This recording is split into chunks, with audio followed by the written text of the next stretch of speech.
Hello students, मैं विनय Pratap Singh online platform पे एक बार और आपके साथ हूँ। जैसा कि हम वेक्टर स्टार्ट किए थे और आप लोग ये सोच रहे होंगे कि वेक्टर में इतना क्या है जो सर बता रहे हैं और हम इसको अप्लाई कहाँ करते हैं। क्योंकि आप जब एनसीईआरटी बुक ओपन करोगे तो जैसे डॉट प्रोडक्ट मैंने पिछले क्लास में बताया था, अभी जो बताएंगे वो एनसीईआरटी में 4th चैप्टर में वो नहीं दिखेगा, क्योंकि उसके बाद एनालिटिकल वेक्टर एडिशन आएगा, उसके बाद सारी चीजें स्टार्ट होंगी। लेकिन मैं आपको बताऊंगा कि हम यहाँ क्यों पढ़े हैं और हम कहाँ तक पहुंच चुके हैं। ठीक है, तो जो भी लेक्चर्स हैं चैनल पे उसको सीक्वेंस में देखना, तभी समझ में आएगा।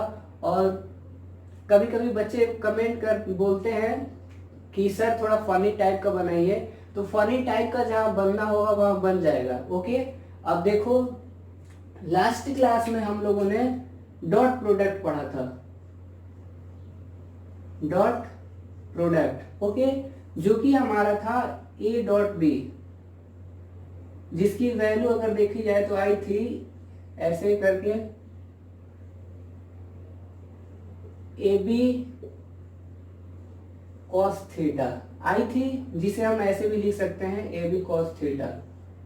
ठीक है, अब हम लोग क्या पढ़ेंगे, हम लोग क्रॉस प्रोडक्ट पढ़ेंगे। वेक्टर मल्टीप्लिकेशन के दो मेथड थे, अब हम लोग क्रॉस प्रोडक्ट पढ़ेंगे। और एक चीज यहाँ पे भी दिखा देंगे आपको, हमारा आज का टॉपिक क्या है, cross product of two vectors. Cross product of two vector, ठीक है, ये टॉपिक है आज का। तो ध्यान से देखना और लास्ट तक देखना, समझ में आ जाएगा हम कहाँ तक पहुंचे हैं, ये देखा जाएगा। फिलहाल अभी बताते हैं हम आपको। अब इस वेक्टर में हम ले लें कि vector A equal to A1 i cap plus A2 j cap plus A3 k cap. Vector B equal to B1 i cap plus B2 j cap plus B3 k cap. A dot B तो निकालने आ गया, अब ए cross B हमको निकालना है। A cross B, okay, हमको ए cross B अब निकालना है। अभी कैसे निकलता है तो देखो क्या करना है, ऐसे करोगे, दो पैरेलल लाइन खींचेंगे, बताते हैं इसका मतलब क्या है। आई जे के, आई कैप जे कैप के कैप, ठीक है, आई जे के। अब वेक्टर ए का कोफिशिएंट लिखना है, ध्यान से देखो चीज को। वेक्टर ए का कोफिशिएंट लिखना है a1 a2 a3, a1 a2 a3। Vector B का कोफिशिएंट लिखना है b1 b2 b3, ये b1 ये b2 ये b3, ये हमारा आया। ठीक है, अब इसको हम सॉल्व कैसे करते हैं और ये है क्या, इसको हम लोग बोलते हैं डिटर्मिनेंट्स। डिटर्मिनेंट्स, ये जो हमारा दिख रहा है ये डिटर्मिनेंट्स है। ऐसे अगर लिखा रहेगा तो डिटर्मिनेंट बोलते हैं इसको। और ये हम पढ़ते हैं क्लास 12th में मैट्रिसेस एंड डिटर्मिनेंट चैप्टर में, सिंस यूज होता है और इसलिए यहां हम बता रहे हैं। अब क्या करना है, ध्यान से देखो, इसकी वैल्यू क्या आएगी, आई कैप ब्रैकेट में ये और ये, आई कैप ब्रैकेट में ये ऐसे समझ लो एक बार। आई cap A2 B2 A3 B3, ठीक है, ये प्लस माइनस प्लस, ऐसे साइन याद रखना कि फर्स्ट वाले कॉलम को प्लस माइनस प्लस, अगर ऐसे भी करना होगा तो प्लस माइनस प्लस। तो हमें क्या करना है, ऐसे चलना है। अब देखो, इसको बोलते हैं फर्स्ट रो, ये रो 1, ये रो 2, ये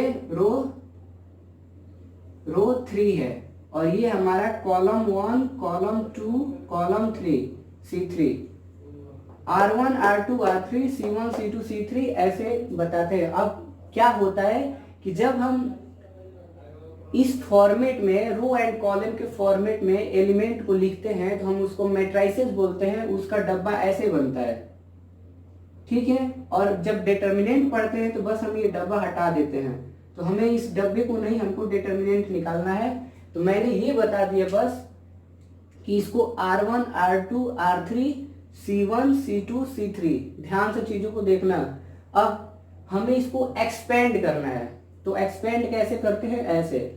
तो देखो आई कैप मैं एक्सप्लेन कर दूंगा कैसे आ रहा है। आई कैप को यहां लिखा, इसको छोड़ दो, A2 B3 and A3 B2, ये माइनस जे कैप, एक और बनाओ। अब जे कैप वाली लाइन छोड़ दो, A1 B1 और ये वाली A3 B3।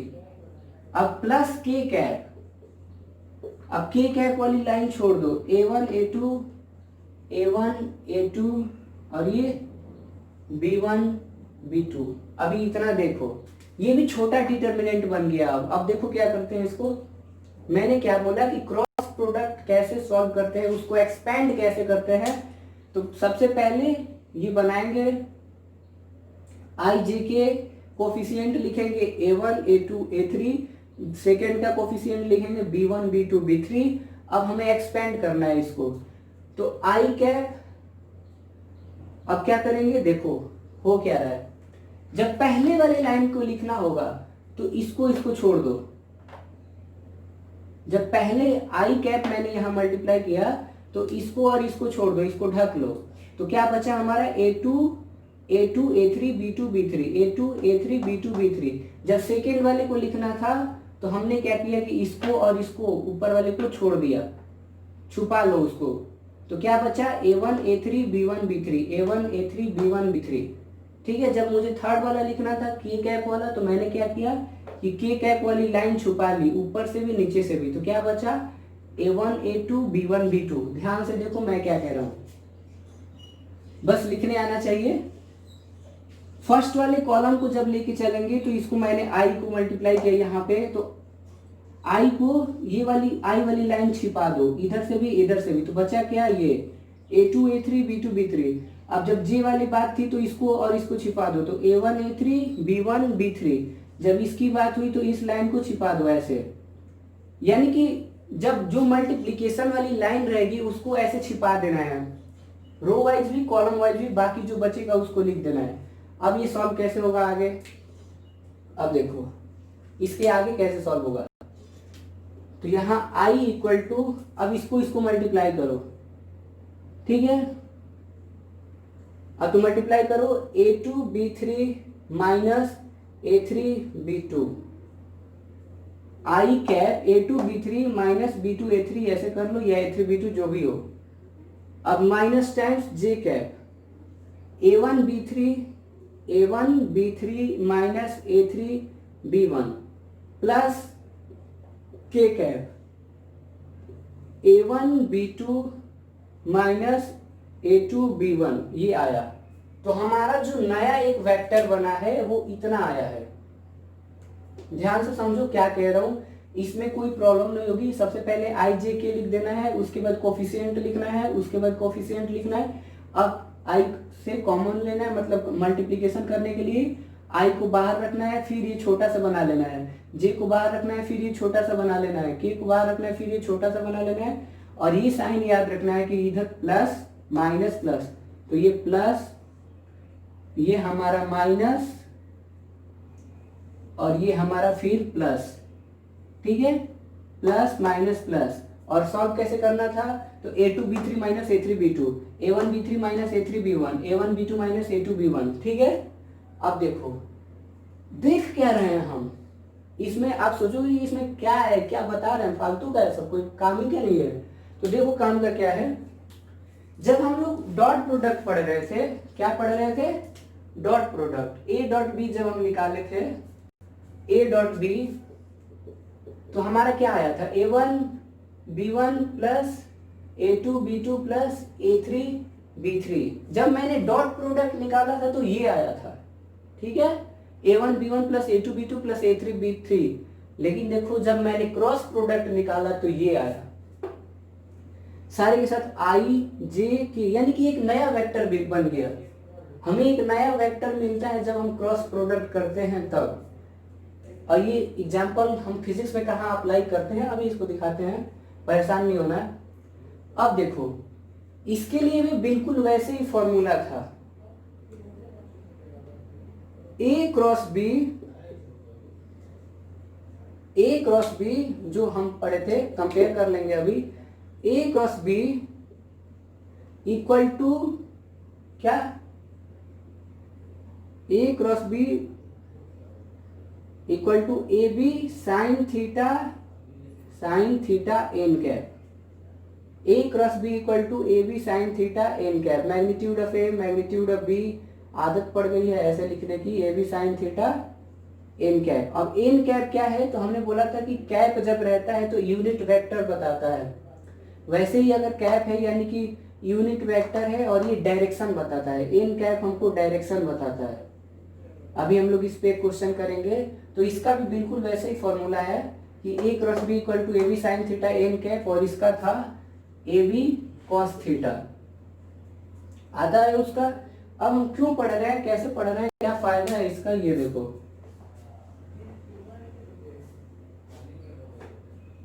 अब देखो जैसा कि आया कि ए क्रॉस बी इक्वल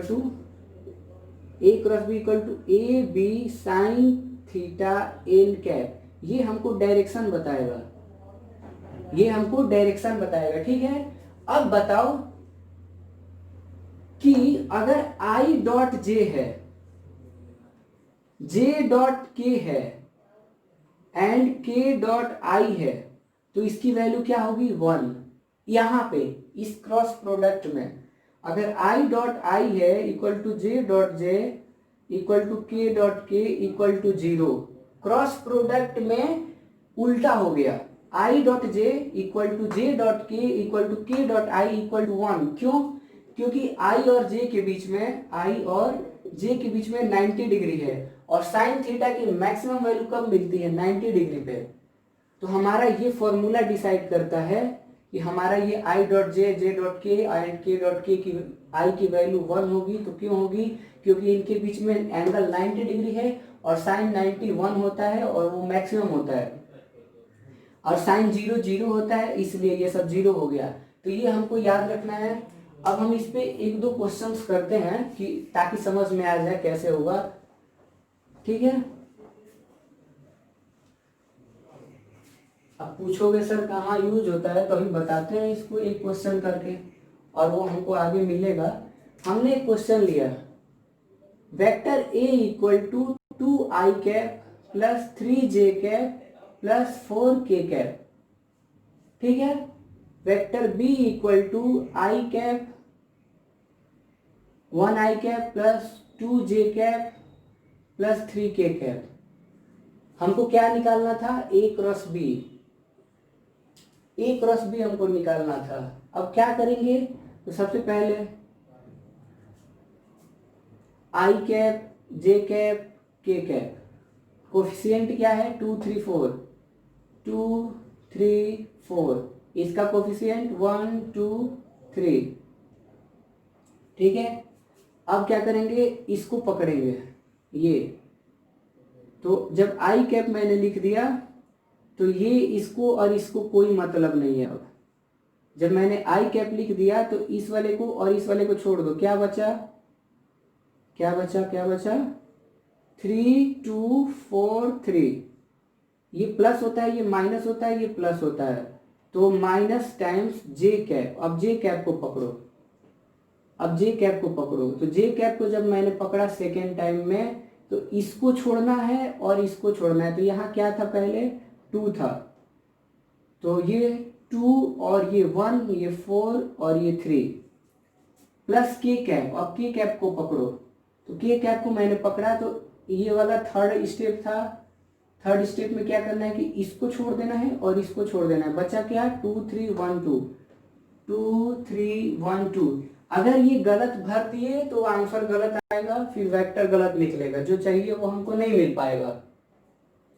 तो जब हम आई कैप को लिए फर्स्ट टाइम, तो आई कैप वाली लाइन छोड़ दो, कॉलम वाली भी रो वाली भी, तो बचा क्या 3 4 2 3, 3 4 2 3।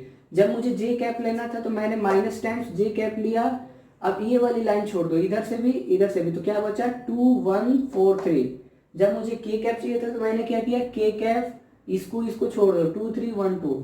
अब क्या करना था, आई कैप इसको मल्टीप्लाई करो, 3 3 9, -8, 3 3 जा 9 -8, ओके, माइनस जे कैप, 2 3 जा 6 -4 प्लस के कैप, 2 2 जा 4 -3, ठीक है, 3 3 जा 9 -8, 2 3 जा 6 -4, 2 2 जा 4 -3। अब ये क्या बनेगा हमारा, आई कैप -2 जे कैप प्लस के कैप। यानी कि जब मैंने इन दोनों का क्रॉस प्रोडक्ट किया तो हमारा आंसर ये आया, A cross B equal to this आया, एक नया वेक्टर आया, ठीक है, A cross B equal to this, एक नया वेक्टर हमको मिला। अब देखो इसका मैग्नीट्यूड निकाल सकते हैं। अगर हमको मैग्नीट्यूड निकालना होगा ए क्रॉस बी का तो क्या करेंगे, 1 का स्क्वायर प्लस -2 का स्क्वायर प्लस 1 का square. Magnitude as it is वैसे ही निकलता है जैसे उधर निकलता था, ठीक है। अब यहीं से साइन थीटा भी लगा दो, magnitude A cross B equal to A B sine theta N cap, ये पता चल गया, ये पता चल जाएगा, मैग्नीट्यूड ही है, साइन थीटा निकल जाएगा, बिल्कुल सेम प्रोसेस है। तो हमें अभी साइन थीटा निकालना नहीं है, कोई काम नहीं है। मैं ये समझाना चाहता था कि जब क्रॉस प्रोडक्ट करते हैं तो एक नया वेक्टर मिलता है, जबकि स्केलर प्रोडक्ट करते हैं तो हमारा वेक्टर खत्म हो जाता है, वो एक न्यूमेरिकल नंबर मिलता है हमको। एग्जाम्पल के लिए मैंने इसको समझा दिया। अब एक और एग्जाम्पल लेते हैं और उसके बाद इसके डायरेक्शन को समझेंगे।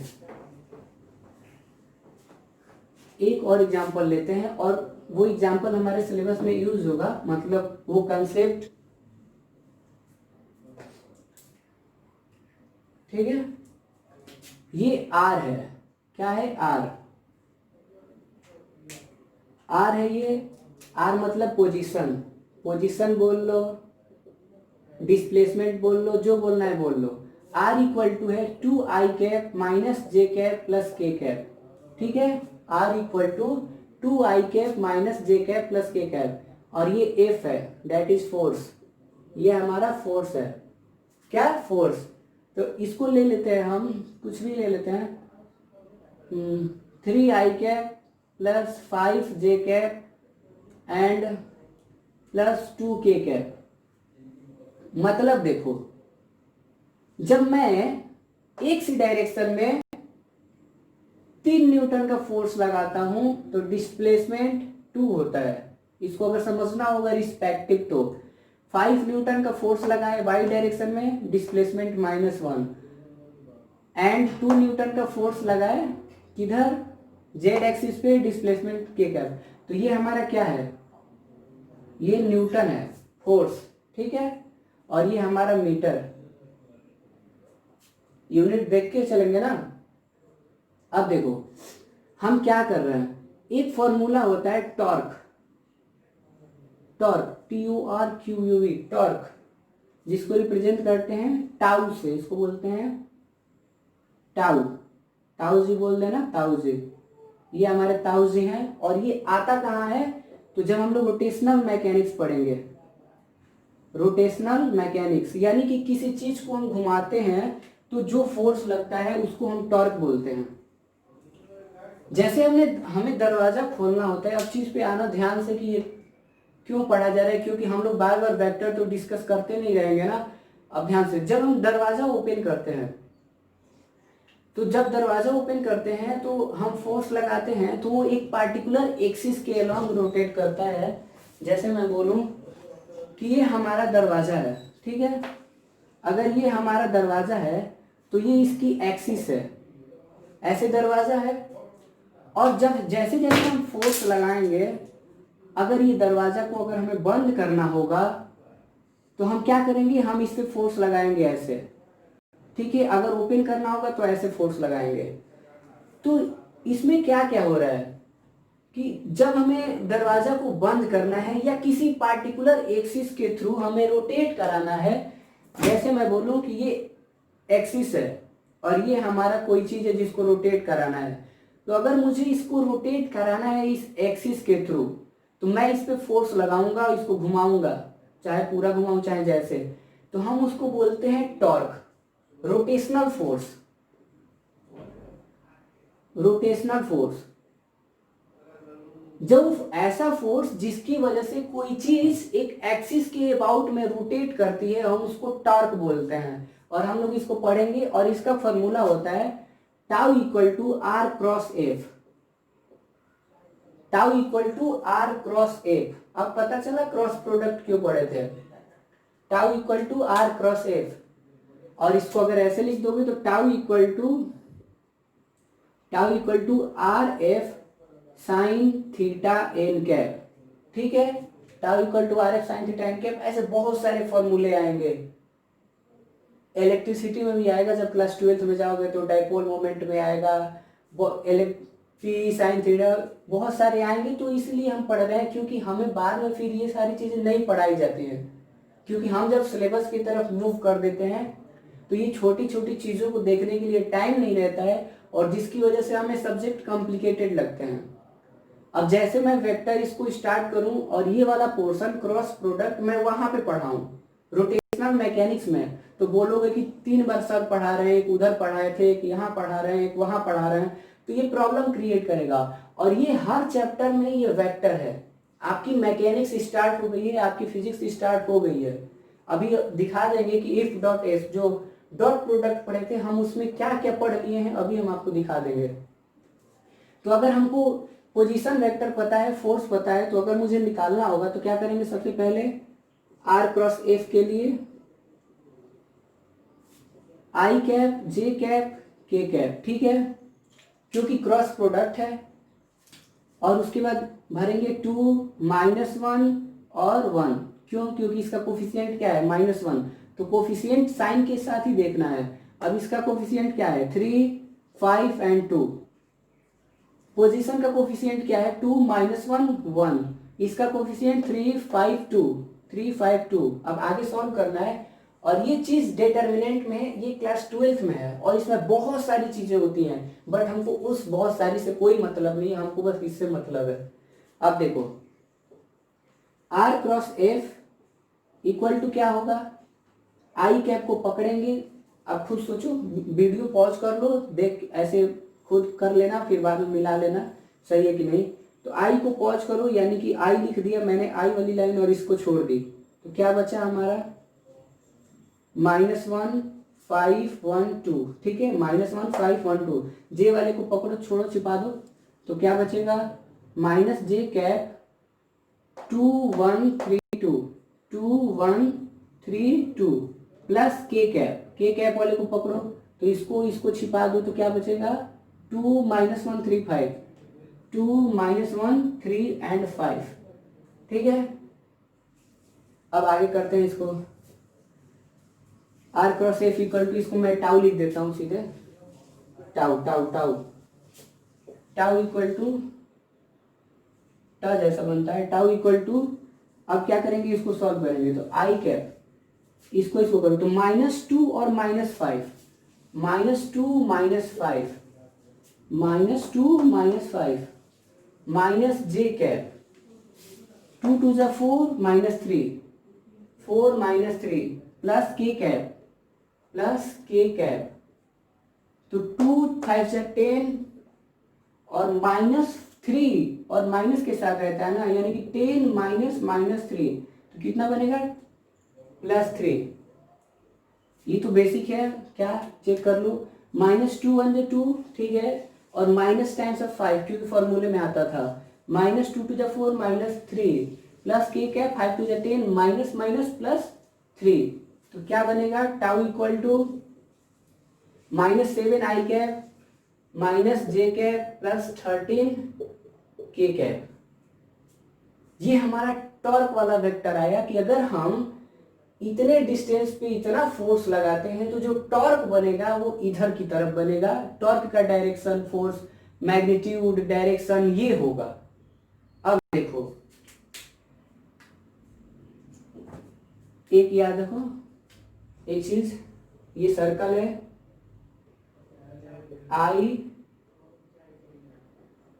आई कर लो, जे कर लो, के इक्वल कर लो थोड़ा, आई जे के, ठीक है, आई कैप जे कैप के कैप।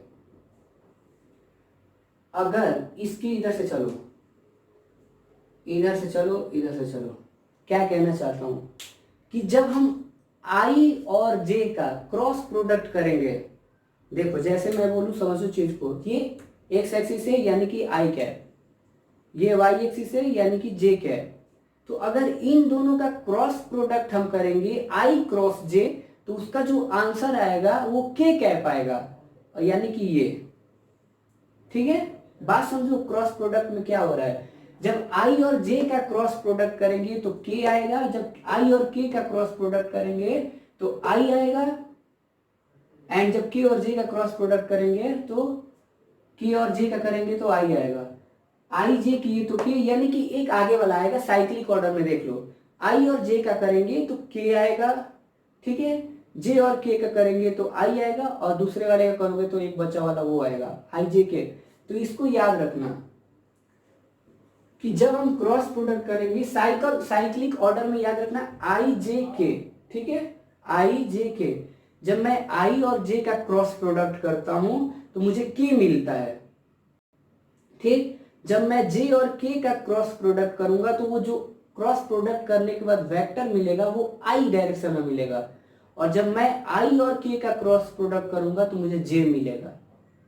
ये चीज बहुत मतलब माइन्यूट सा है, ध्यान से इसको देखना है कि क्रॉस प्रोडक्ट करते हैं तो एक नया वेक्टर मिलता है, ठीक है, मिला भी है, क्रॉस प्रोडक्ट करते हैं तो एक नया वेक्टर मिलता है, लेकिन वो किधर मिलता है, तो अगर आई क्रॉस जे होगा तो के की तरफ मिलेगा, जे क्रॉस के होगा तो वो आई की तरफ मिलेगा, और के क्रॉस आई होगा तो वो जे की तरफ मिलेगा।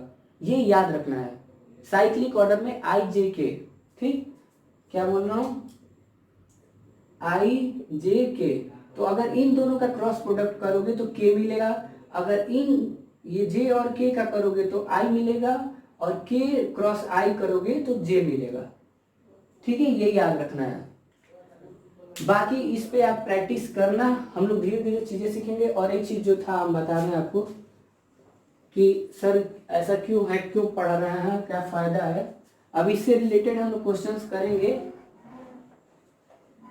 अब देखो कि डॉट प्रोडक्ट में क्या फायदा था पढ़ने का, तो W इक्वल टू मैंने बोला कि एफ डॉट एस, और जब भी डॉट प्रोडक्ट करते हैं तो स्केलर आता है, इसलिए हम बोलते हैं कि वर्क डन जो है वो स्केलर क्वांटिटी है। क्यों, क्योंकि डॉट प्रोडक्ट में हमारा बस कोफिशिएंट मल्टीप्लाई हो जाता है। अब देखो इसमें क्या क्या हम पढ़ लिए, W equal to F dot S, तो मैं इसको एफ एस कॉस थीटा लिख सकता हूं, क्यों, क्योंकि हमने तो पढ़ा है कि A dot B equal to, पढ़ा है ना, तो यहाँ पे बस ए की जगह पे क्या है एफ है, और ए बी की जगह पे एस है, यानी कि एफ एस कॉस थीटा। अब यहाँ से बताना कि वर्क डन मैक्सिमम कब होगा, वर्क डन मिनिमम कब होगा, तो वो थीटा पे भी डिपेंड करेगा। तो थीटा तुमको पता है कि cos 90 क्या होता है, cos 180 क्या होता है, यानी कि हम लोग धीरे धीरे क्या किए हैं, हम लोग वर्क पावर एनर्जी वाले चैप्टर में भी यहाँ से एंटर मार दिए हैं, ठीक है। तो चीजों को ध्यान से देखना, हल्के में मत लेना, नहीं तो हल्के हो जाओगे, ये फिजिक्स है। और बाकी जहाँ जरूरत पड़ेगी वहाँ फनी टाइप का बन जाएगा कुछ, लेकिन फिलहाल इसमें फनी चीज की कोई जरूरत नहीं है, सीरियस होकर पढ़ाई करो। 11th है, इसका मतलब ये नहीं कि आप जो है हल्के में लोगे, क्योंकि अगर यहाँ पे बदमाशी किए तो क्लास 12th में बहुत प्रॉब्लम होगी, उसमें भी सब यही है, बस चीजें अलग हो गई हैं। यहाँ मैकेनिक्स पढ़ोगे, वहाँ इलेक्ट्रोडायनामिक्स पढ़ोगे, इलेक्ट्रिसिटी जहाँ वहाँ पे ज़्यादा है, लेकिन वहाँ पे भी ये सारी कॉन्सेप्ट है। तो चीज़ों को ध्यान से समझना, कोशिश करना कि अच्छी तरह आ जाए। अगर नहीं आता है तो कमेंट सेक्शन में जाना, हमको बताना कि सर इस टॉपिक में यहाँ प्रॉब्लम है, you have to discuss it, तो मैं कर दूंगा। और कभी कभी जब हमारा फ्लो ज़्यादा रहता है या माइंड सेट ये रहता है कि हमें इतना कवर करना है, तो मे भी कभी एरर आ जाता है कैलकुलेशन में, तो आप प्लीज़ उसके लिए क्षमा प्रार्थी हूँ, आप उसको थोड़ा खुद से सही कर लीजिएगा। बाकी थैंक्स फॉर वॉचिंग।